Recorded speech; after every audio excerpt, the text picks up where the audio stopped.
going to start in the front view, and if I look at my drawing, okay, I've got a half a circle, 4 times going around. Now up here it says sim radius 1 inch. That means that all these are the same. If they look the same, they're the same. So we've got a 2 inch, it's got a 2 inch radius, or 2 inch diameter, and it's on the center point. So we go back to our part. I'm going to start a sketch, and actually here's a little hint that I've been figuring out helps a lot.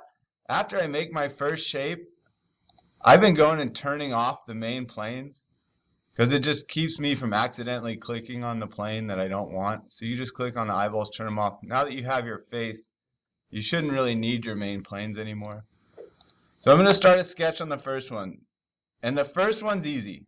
So we take our circle, find the midpoint, and I'm just going to walk around the shape and make 4 circles. I'm not going to worry about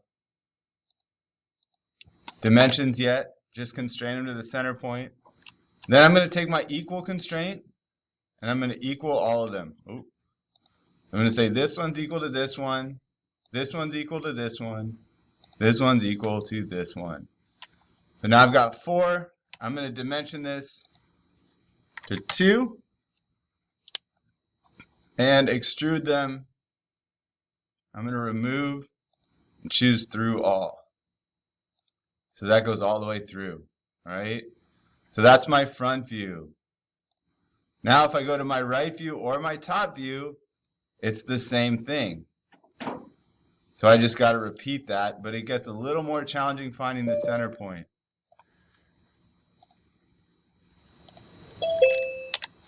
So now I'm going to start a sketch on this side, and because I don't have, this center point won't necessarily show up when I'm in my circle tool because of that cutout. So what I got to do is use, so I'm going to use this side, and I'm going to use this side.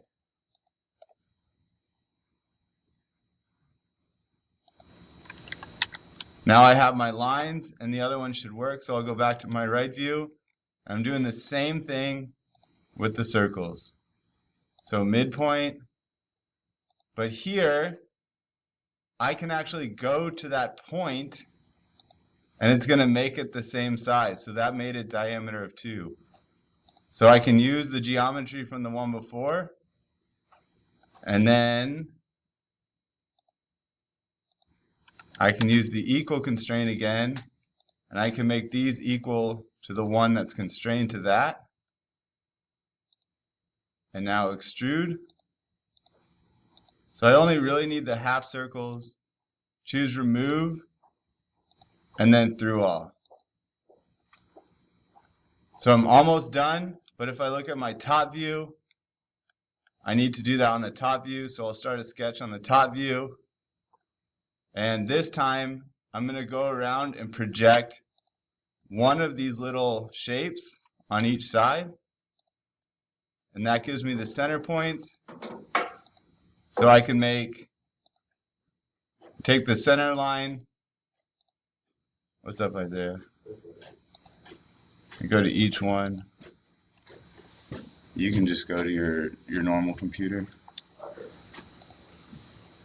And then I'm going to extrude now all 4 of these. Oh, I missed one. Let me go back into that sketch.